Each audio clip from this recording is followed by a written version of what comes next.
Om Swastiastu. Halo semuanya, kami dari SMP Negeri 1 Denpasar kelas 9C kelompok 3 akan membahas IPS bab 4 Indonesia dari masa kemerdekaan hingga masa reformasi, subbab D masa Orde Baru 1966 hingga 1998, poin 53 kehidupan masyarakat pada masa Orde Baru. Dengan guru pembimbing kami, Dr. Putu Eka Juliana Jaya, SEMSI, NIP 1970072014002. Sebelumnya, kami akan memperkenalkan diri. Perkenalkan, nama saya Niputu Amelia Safita Putri sebagai Ketua Kelompok, nomor absen 33 dari kelas 9C. Ana Agung Sagung Putri Maharani Purnamaswari sebagai Wakil Kelompok, nomor absen 3 dari kelas 9C. Iputu Aryasta Wibawa sebagai anggota kelompok 1, nomor absen 23 dari kelas 9C. Imade Ramadwi Putra sebagai anggota kelompok 2, nomor absen 20 dari kelas 9C. Kehidupan masyarakat Indonesia pada masa Orde Baru. A. Kehidupan sosial. Pada masa Orde Baru, pemerintah berhasil mewujudkan stabilitas politik dan menciptakan suasana aman bagi masyarakat Indonesia. Perkembangan ekonomi juga berjalan dengan baik dan hasilnya dapat terlihat secara nyata.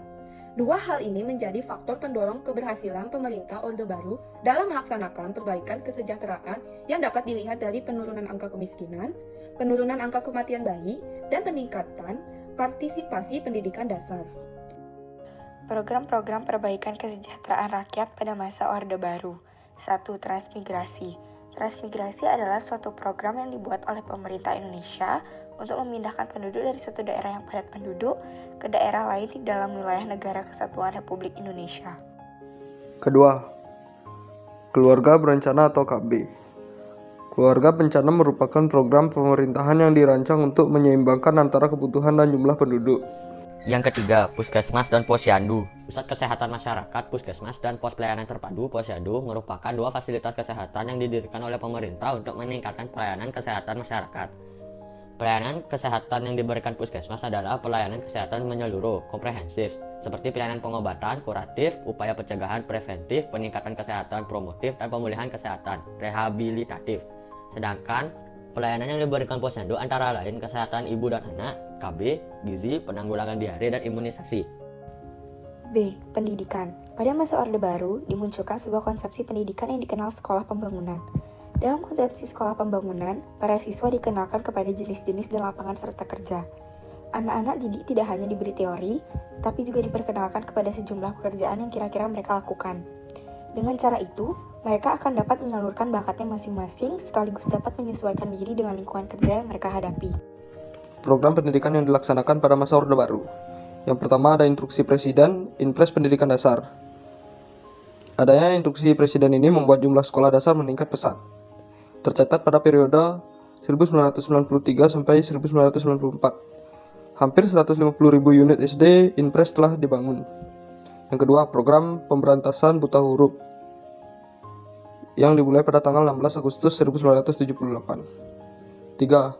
Program wajib belajar yang dimulai pada tanggal 2 Mei 1984. Yang keempat, program Gerakan Orang Tua Asuh atau GNUTA. C. Kebudayaan. Pada masa Orde Baru, usaha peningkatan dan pengembangan seni dan budaya diarahkan kepada upaya memperkuat kepribadian, kebanggaan, dan kesatuan nasional. Oleh karena itu, dilakukan pembinaan dan pengembangan seni secara meluas melalui sekolah seni, kursus seni, organisasi seni, dan wadah-wadah kegiatan seni lainnya. Selain itu, dilakukan pula upaya penyelamatan, pemeliharaan, dan penelitian warisan sejarah budaya nasional. Upaya ini diwujudkan dengan menginventarisasikan peninggalan purbakala yang meliputi 1165 situs purbakala dan rehabilitasi serta perluasan museum. Jadi, kesimpulannya, pada masa Orde Baru, kehidupan sosial masyarakat berjalan dengan baik dikarenakan ada program-program kesejahteraan masyarakat. Untuk pendidikan, anak-anak didik tidak hanya diberikan teori, tetapi juga diperkenalkan kepada sejumlah pekerjaan yang kira-kira akan mereka lakukan. Usaha peningkatan dan pengembangan seni dan budaya diarahkan kepada upaya memperkuat kepribadian. Cara mencegah corona. Yang pertama, rajin mencuci tangan sebelum makan dan setelah berpergian keluar rumah. Yang kedua, tutup hidung dan mulut saat bersin atau batuk menggunakan tisu ataupun lengan baju bagian dalam. Yang ketiga, gunakan masker saat flu dan batuk agar tidak menular pada orang lain. Yang keempat, mengkonsumsi makanan sehat dan vitamin. Yang kelima, olahraga teratur. Yang keenam, istirahat yang cukup. Sekian terima kasih dari video pembahasan kami. Mohon maaf jika ada kesalahan atau kalimat kata. Saya tutup dengan Parama Santi. Om Santi Santi Santi Om.